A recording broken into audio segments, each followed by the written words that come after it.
Hey, everybody. How's it going? Thanks for joining the show. Thanks for joining me for a little afternoon delight with Darth Dawkins. Oh, I probably shouldn't have said that out loud. That's just wrong.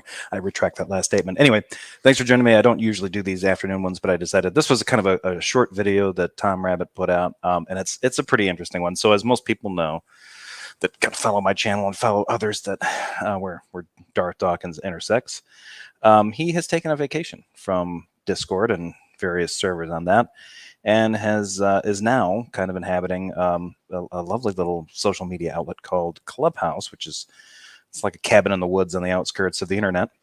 And apparently he's there in deep contemplation and contemplating his comeback when he's not emerging at night to devour the other campers.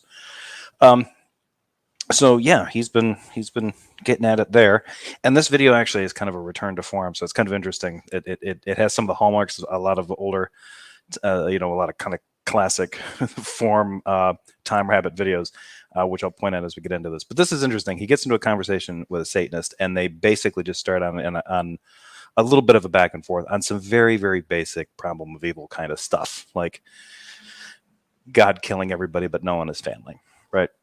Kind of it's an objection that new Christians raise, that even some experienced Christians raise, lifelong Christians raise, and a lot of skeptics raise. So without further ado, jump in and watch this one. Let's get this one started. Let me turn this up just to crank up the speed to 1.25 because I got to get out of here no later than 1 sharpish. And it is way too quiet. What's going on with the settings there?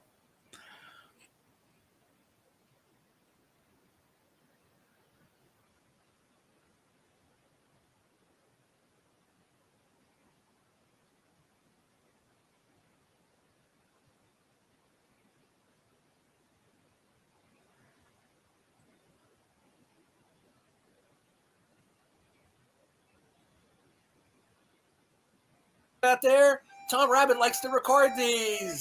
Hey, Tom Rabbit! Oh, based on my love for my fellow humans, based on compassion for my fellow humans. That's how. Okay, well then, but you see, all you're just simply saying is that your plan of creation is superior to the God of the Bible, and that that God could not possibly have a sufficient reason to do certain actions in the course of human history. Kind of. That's kind of a stretch, Darth. You're kind of adding words. I mean, you're right. You're partially right. What I'm saying is that if a God did these things, if he really drowned the earth and watched his creation drown, I'm siding with the kids he drowned and not with him. That's what I'm saying. I'm picking sides here. I'm picking the side of my fellow brothers and sisters who are suffering instead of. How do you know? Let's have a conversation here. How do you know they were? Okay, we will, Darth. How do you know they were? The important thing is don't talk about the top. If you talk about the top, it makes like you're not listening to me, and I don't want to talk. So the reason I say is because when he drowned the entire world during the Great Flood, he drowned everyone except for one family. So the idea that it comes to a reason that there'll be women there and there'll be children of all ages there. This is weird. How do you know that? Because he drowned. Because he drowned the entire world, Darth. So this guy's claim is like, well, we know that he drowned everybody, right? He drowned everything, right? He was set up to kill all living creatures because of the evil that was promulgating amongst them.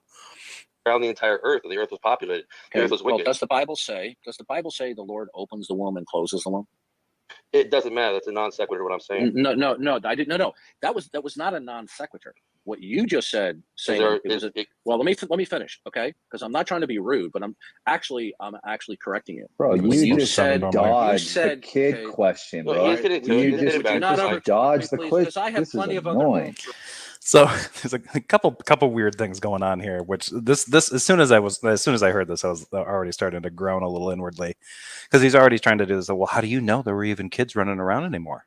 I mean, how do you know God drowned kids? Well, okay.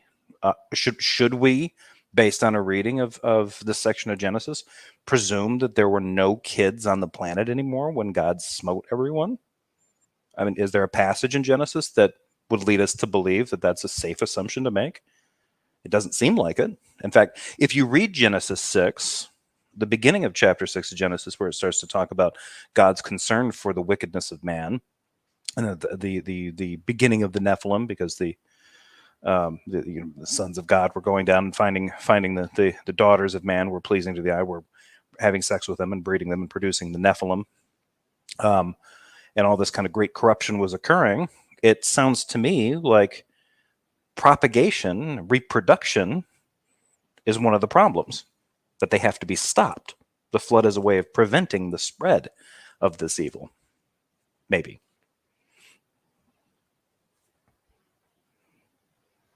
But the way that they, he's sort of generating it here, it's like, well, wait a minute. I want to get into the nitty gritty here. How do you know, Satanist / atheist, how do you know that there are kids there? So he is now appealing to an argument from silence. Well, they don't say that it doesn't say that there are kids. Therefore, it's safe to assume that there are kids. But within the context of what we're reading, it's probably safe to assume that there are children, there are families. He's going to kill everything except Noah and his family. People want me to participate in, okay? And if a fellow participant is going to unzip his pants and urinate on my leg, then there's no reason for me to stay. Okay. Now, when you said, well, you know what you don't like? What you don't like is that I'm a believer and I stand up for myself and I don't take abuse. No, Bishop, this wasn't directed at you. Oh, so you're talking about me, right? He asked. Yeah, you asked him, bro. You asked him. You asked him, how did you know that there were kids there? Okay, so you're going to mute me? Okay, listen, mute me again, and I'll leave. I have plenty of other places to go. Nobody muted you. Somebody did mute me. We didn't mute you, bud. Yeah, somebody did mute me. Maybe it was your God, bro.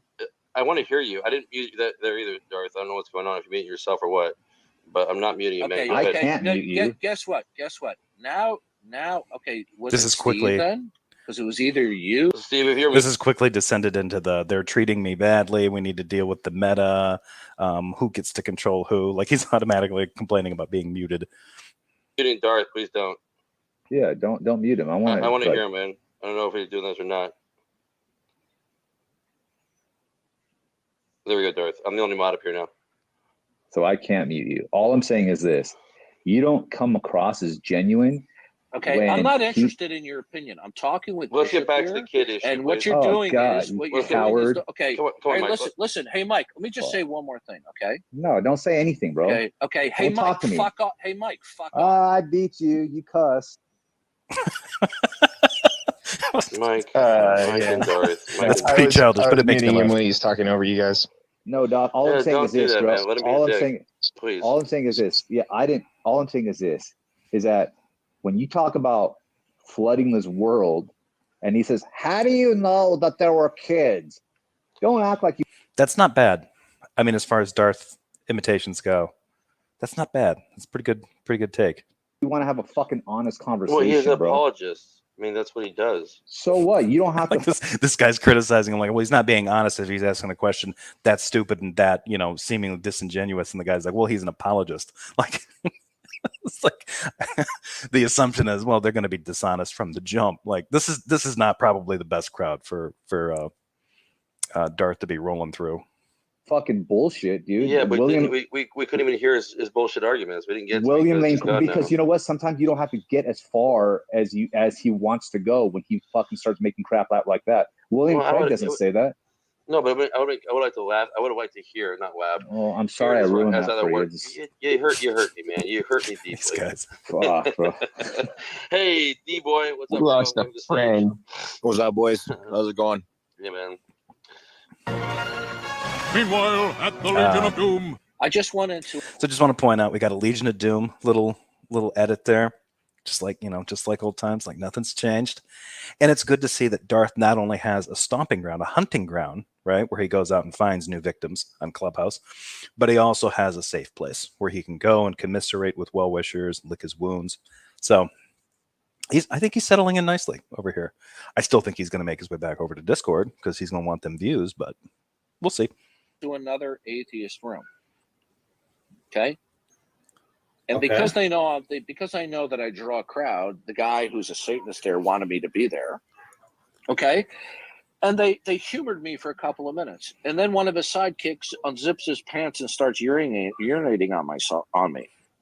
Okay, verbally. You see, this is what they do. Urinating verbally? It's like kind of some crashing metaphor going on there. Why the scatology here from Darth Dawkins? I don't understand it. Like, well, he unzips his pants and like, don't finish that statement when he starts peeing on my leg. Oh, okay. Well, What are you talking about? The one guy that actually brought up the correction was like, look, I don't think this is cool. That your objection to this guy's point about God flooding babies is more like, well, how do you know there were babies there? How do you know there were any kids at all? Does it say anywhere specifically? Like, did it need to, Darth? I thought that we were supposed to be. I thought the Bible was special revelation. It would be, and if we are reading it in context, the true scope of the revelation should be should weigh upon our minds and our hearts. Maybe I'm wrong. Maybe getting into nitpicky semantics with Satanists and atheists online is the way to go. This is what they do. Okay, this is the little game that they play, right? Okay. You go into their other rooms, and then if you pose a serious intellectual challenge, then they unzip their pants and defecate on you verbally. And then I had to leave because of the abuse. Oh, he had to leave because of the abuse, because they were metaphorically dropping trow and urinating and defecating on him verbally. Weird. Anyway, go ahead. 5 minutes later. By the way, that other Satanist atheist room that I went into, and I was starting to have a fairly intelligent interaction with him. This Satanist, you know what he said? He said, I said, how is it that God doesn't exist? And he says, I said, the Christian God doesn't exist. And he says, well, he's supposed to be loving and all this, blah, blah, blah. And I said, well, here's the problem. I said, when you make any evaluation, right? Oh boy. Your evaluation is going to have to derive and conform to some standard, right? And that standard could be the revelation provided by your God, right? And as an atheist, if you subscribe to an atheist worldview, or if any aspect of Darth Dawkins' worldview was accurate, then the atheist is able to do that because God serves as that standard. So you could be wrong, but you're still appealing to those similar standards. I don't understand, like, if you are completely in an alien worldview and you stop over at the presuppositional apologists' worldview for a visit, and you start evaluating that worldview internally and saying, hey, this God who you claim to have these properties is behaving in these ways, and then saying some of these things that, at least on the surface, in some cases on the surface, violate the description that he's giving of himself, or they have entailments that eventually violate the descriptions of those properties, which are supposedly part of revelation. Right? Man isn't theorizing about God according to the Christian worldview. God's nature is revealed through general and special revelation. Okay, that's the truth. Special revelation is revealing contradictions. And Darth hates that. Either your evaluation of anything, including God himself, will either conform to the mind of God, because God is the creator and he institutes and he sustains everything, and everything is operating according to his plan.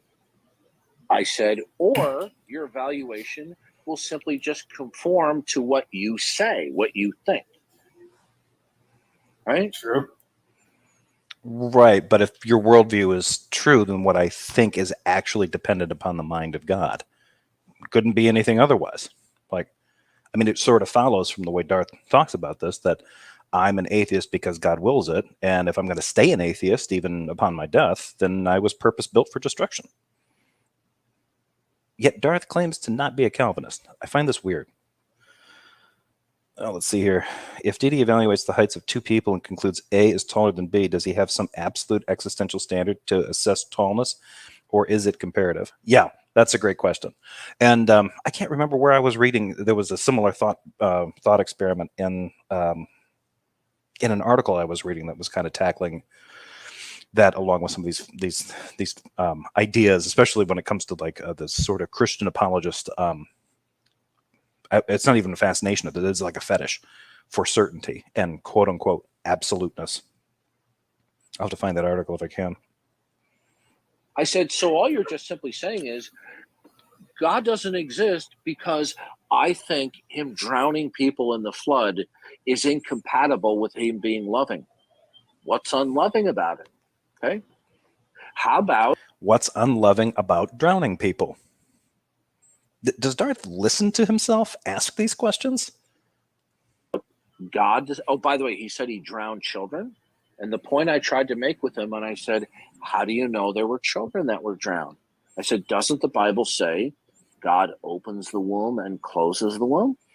Okay, the closest thing that I can find here, because there's a couple of issues that are raised. I actually did a little poking around, and I ran across a really good article from none other than Dr. Joel Bodden, who had an article. It was from a book that he did with another PhD. I can't remember her name, and I've seen some of her stuff before, and her name escapes me. But they took a part of their book and kind of paraphrased it into this article on Torah.com about infertility in the Bible, how it's being presented, and how what the cultural ideas and attitudes, what can we see about those cultural attitudes and norms based on what's written in the Old Testament. And so it's really interesting, given the take on it, the idea of fertility and infertility, the way it's presented in the Bible. It's sort of presented as, the fact that men and women, women are able to have kids is based on, essentially on like God's good urge. Nothing kinky intended there, but essentially, like, her womb is opened in a kind of religious way. So the default position, in a way, what Bodden and others are arguing, is that the default position that as a woman is not able to have a child, God opens the womb and allows this child to happen, right? And if a woman is not able to have a child, it's because God's not allowing that to happen for her. Not real complicated. Seems pretty primitive. If Darth's subscribing to this attitude, right, and God can just stop kids from being born, right, this has some weird entailments that he, for some reason, doesn't get to, but he actually steps in it obviously here in just a minute. But the part that he's talking about is like God opens the womb, God closes the womb, as far as I can tell, is coming from Isaiah chapter 66. I can't remember the verses. But the way that is worded is not talking in the way, it's not like, doesn't God open the womb? Doesn't God close the womb? Actually, the way that the verse goes, if God opens the womb, does he not also deliver the baby?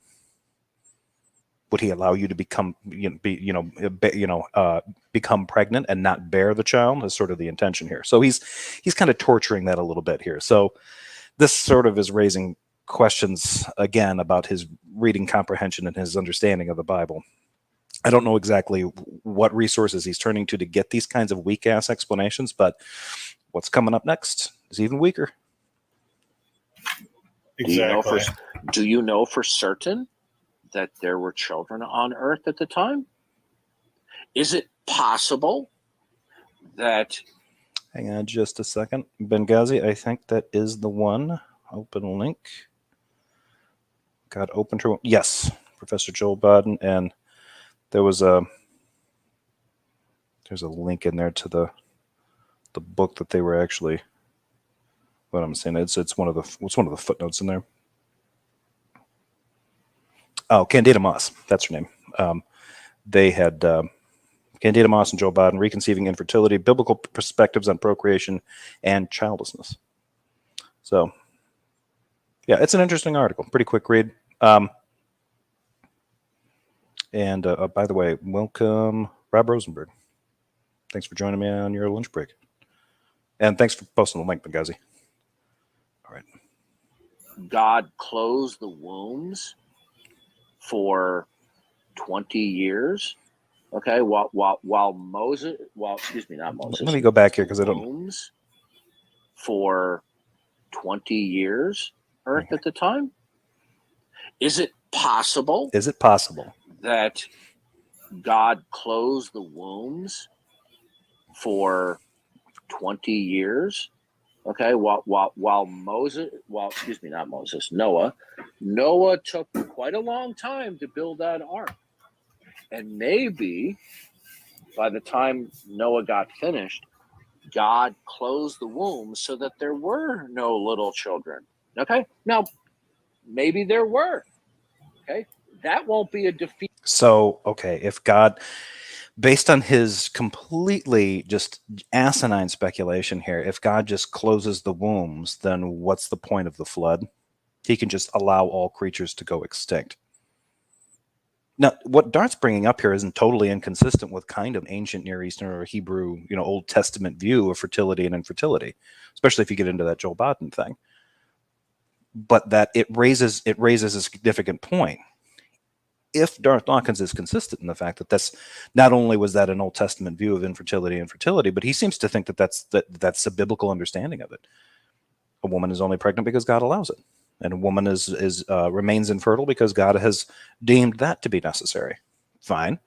Why not just make everybody infertile? He has to actively be making these women pregnant. He has to be actively allowing the procreation thing to actually produce a child. So if he just withholds that, no one gets pregnant, everyone dies off. So why the flood? Feeder anyway. But the point is, if you're going to insist that there were in fact children who were drowned, do you know that? Obviously, they don't. No, they don't. And you know, but here's the problem with what Darth's saying. If you read chapter 6 in context, if you begin with chapter 6, Genesis chapter 6, you get an establishment for why God is going to be, and I don't even know if in a sense of the narrative that it's sort of justifying God's actions, but it's setting up at least his motivations. That man is breeding and spreading, and wildlife is, and he is going to kill and it's not just humans, right? The evil is present in all creatures, so he's going to kill everything. That's his goal. One can kind of read between the lines that the reason that he's going to do this is because they are breeding out of control. In fact, it's the crossbreeding that's producing the Nephilim that's also cited as a reason that these humans and their debauchery and corruption must be stopped. If he's just capable of turning off reproductive cycles for every living thing, he doesn't need to flood anything. So the narrative completely blows up at this point if we're going to entertain any aspect of what Darth Dawkins is attempting to speculate about here. What's interesting, they bring up the flood. Ever read why there was a worldwide flood? Did they ever read it? No. It's because of the extreme wickedness and evil that was prevalent all across the earth. Okay. Amongst kids and babies. This is the issue that he seems to want to just float across, right? You would have infants there. So if the flood is to be taken seriously, right, then it actually challenges other notions about things like an age of accountability. Well, God's gonna kill all these people, and he's justified in doing it because he's the creator. I don't have a problem with that. But the issue that we end up having with this kind of thing is like, okay, well, this God is perfectly just, perfectly merciful, a morally perfect being, and in some sense, he's loving. Now, lots of Christians and apologists will tap dance and flail around about the idea that God's not just cushy, lovey-dovey all the time, right? Sometimes God's going to give you that tough love. Whatever that means. And it always seems to, it's interesting because the way that love is usually described depends greatly on the person describing that to you.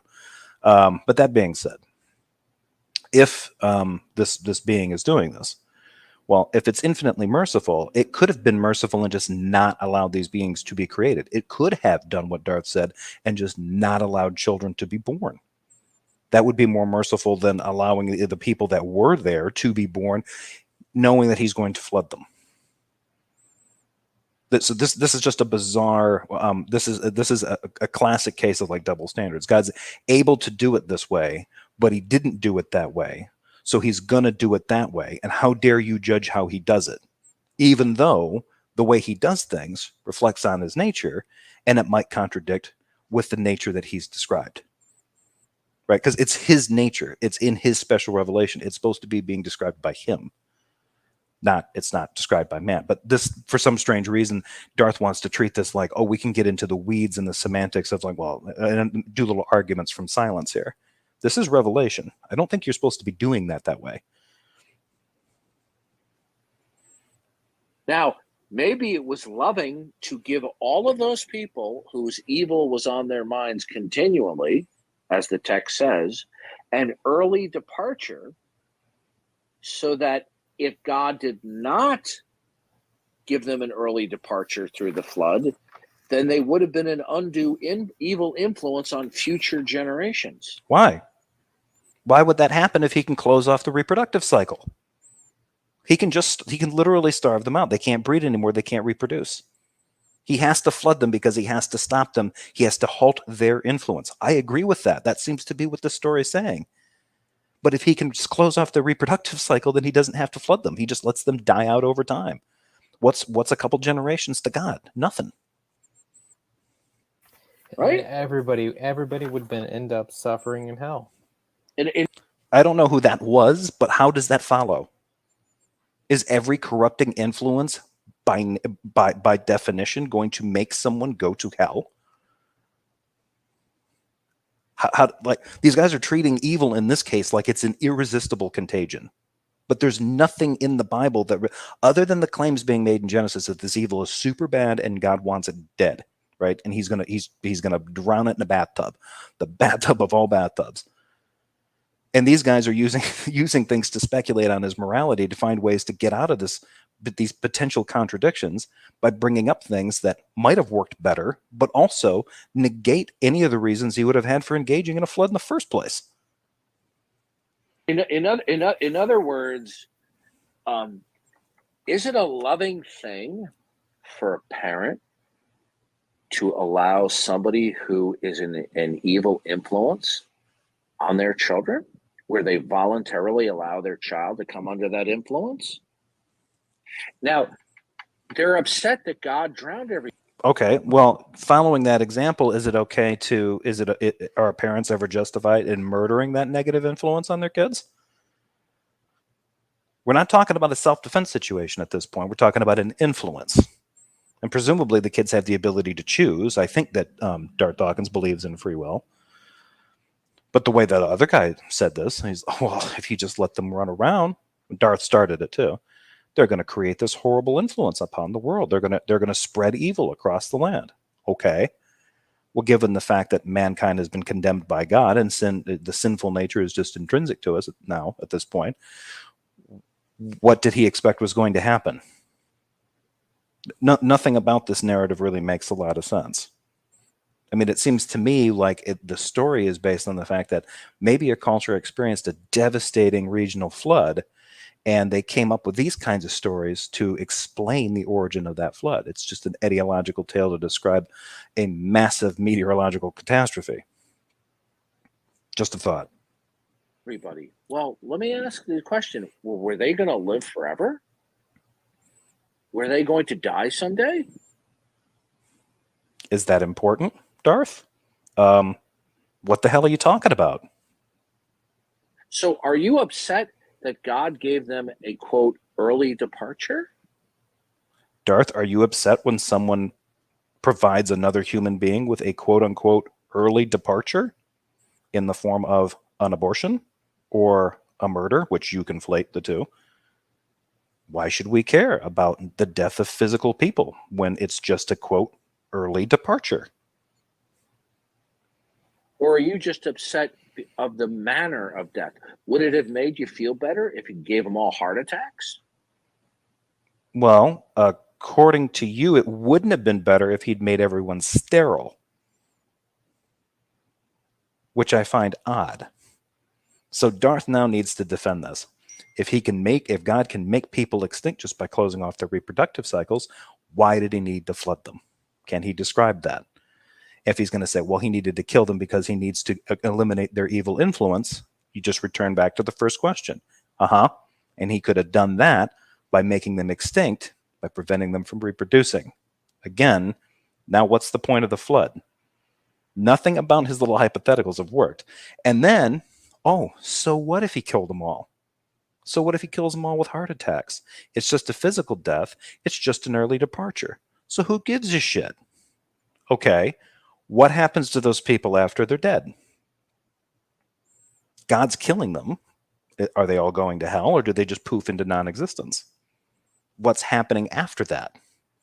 Does the Bible say what happens to the people that die in the flood? Not explicitly. You see, their objections are just ridiculous. Also, since he's wrapping this up here, the objection that's going on. By the way, did you get that, Tom Rabbit? Hey, Tom.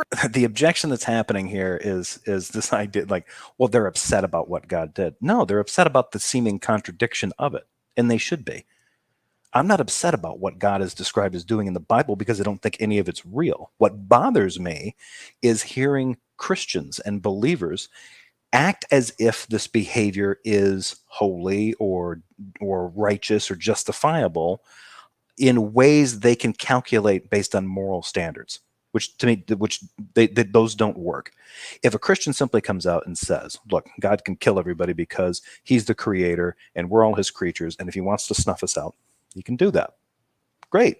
I have no problem believing that, up until that same person then tries to tell me that God is also that person's personal, or all people's personal, moral standard. And then at that point, things start to break down, because God's clearly not in the same moral playing field as his creatures by definition. So that's the only thing that's what bothers me from the beginning with that particular argument. If they can stay consistent with the fact that God has a different moral calculus than his creatures do, no problem with that. No issue.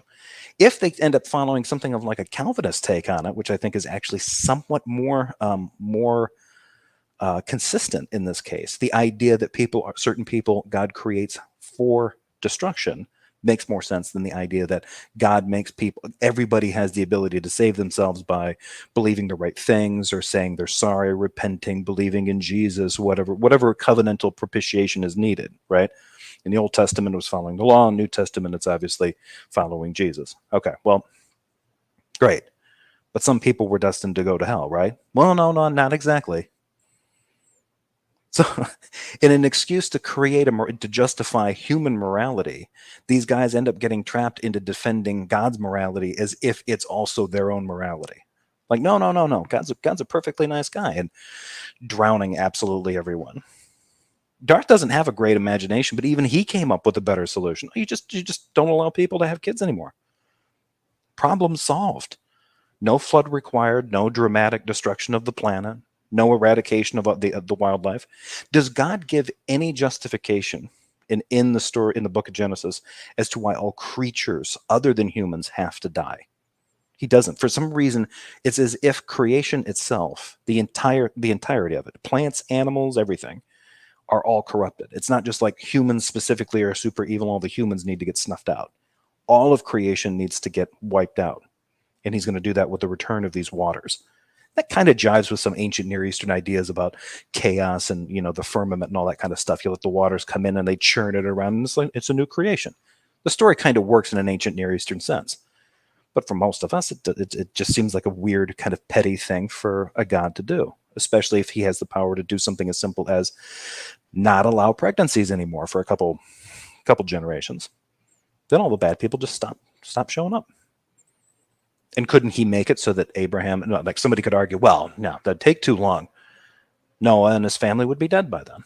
Well, at around this time, in the beginning of Genesis chapter 6, God limits the age of human beings to 120 years because of their wickedness. So all he's got to do is make sure Noah and his family aren't limited in years. Problem solved. They outlive everyone. Pretty soon they're the only ones left. God turns on the reproductive cycle. Boom, back in business. Incestuous business, but business nonetheless. So yeah, that's it for that. I still have a little bit of time here. I'm going to throw the link in there if anybody wants to stop in for a quick comment. I do have to jump out right at about 5 minutes to. I will have another meeting coming up for work. Starts at around 1. Pin that. But yeah, if anybody doesn't have time to come in, I get that. It's lunch hour for lots of different people, depending on time zones. But thanks for joining. I wanted to get through this one. This I thought was just a, for being a short video, this was, several quick, obvious blunders from Darth, quick succession. And I was actually kind of surprised that he was arguing anything this poorly. Maybe it's because he was actually talking about something that I think can be sort of common sense, has a common sense application and understanding of a biblical story. He's not trying to couch things in terms like absolute and engage in his usual philosophical mushmouth routine. But yeah, that's it for that. Thanks everybody for showing up. I got that pinned in there, but I can end this now. This is nice and quick. Oh, AJ stopped in for a quick one. I gotta quit saying things like that and making it unnecessarily sexual. Doesn't bother me. Stopping for quickie. Well, afternoon delight. Yep. Yeah, this one. As soon as I heard this one, I at one point I kind of did like not a spit take, but like a spit dribble when he was just like, oh, he can just make them not get pregnant anymore. And I'm like, then what the fuck's he flood them for? Where are you going with this, man? Well, to me, this is just an example of the disingenuous nature, not just of Darth, but on like the apologetics in general. When people are like, if you want to take the biblical take on it, that God was justified to do this, period, end of story. Babies, no babies, doesn't matter. But they find this notion of, well, drowning babies is seemingly awful in my brain, so I want to maybe make an excuse that he didn't actually do that. When you don't need to do that. Like, you just say God was justified in doing that, done, we finished. And like, but they're not comfortable with that. Like, even in their minds, they're going, there seems to be something not right about drowning babies. Yeah. So and they have to go. Yeah, they have to do this like twister routine in order to.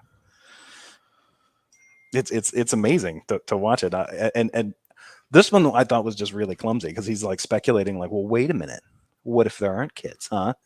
Now where's your beef? Like okay, the beef isn't like I love how he thinks that that's going to get everybody out of the problem. Like, you're upset because God's killing people, but they deserve it. Like, oh, okay, so he's like Dirty Harry. Okay, well, here's my problem though. Dirty Harry didn't populate the city of San Francisco with the scumbags he then has to go out and shoot. Yeah. So there's a problem just from the start, that just to set the stage. And then to make things worse, like he wouldn't have to go and shoot them in the face if he can literally go and change their hearts. Yeah.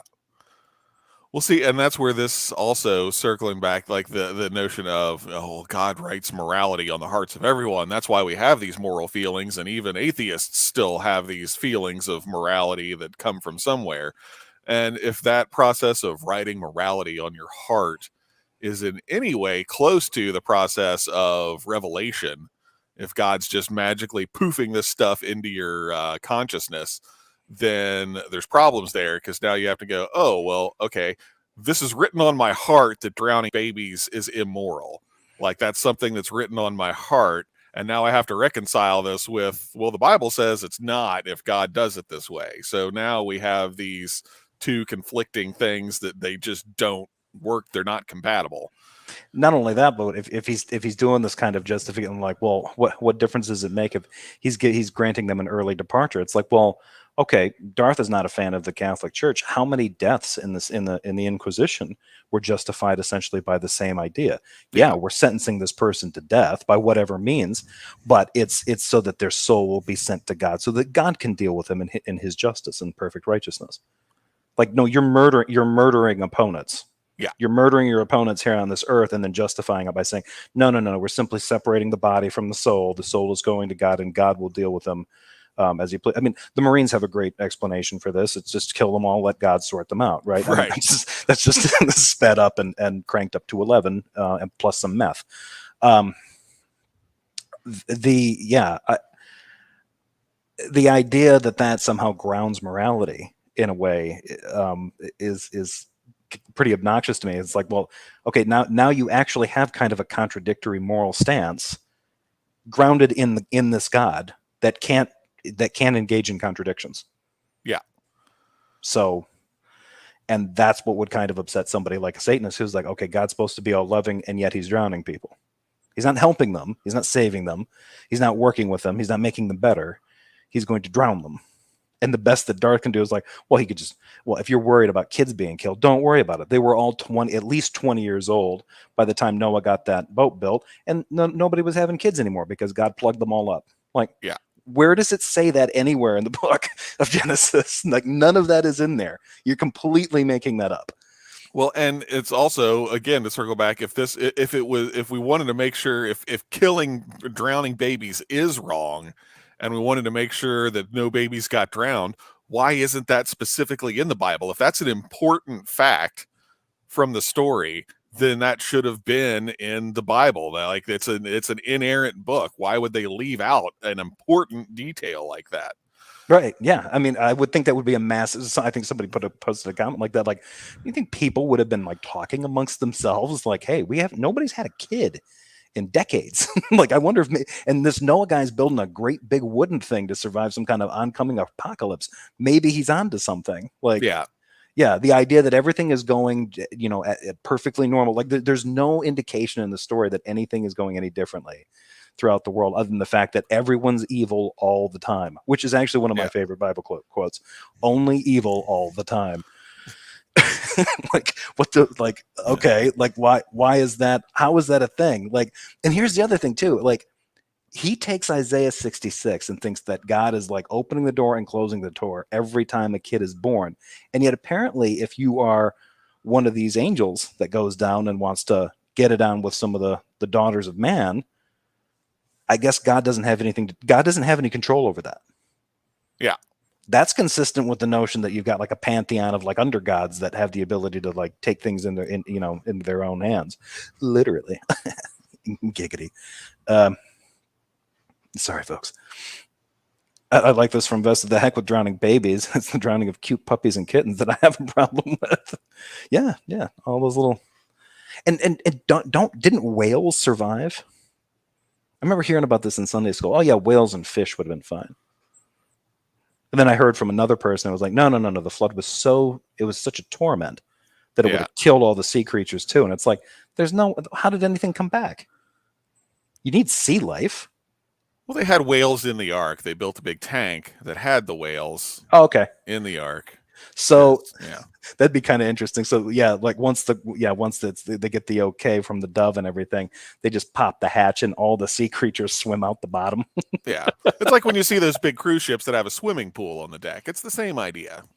But they're only told to collect the animals that walk or crawl across the earth, not the ones that swim and not the ones that fly.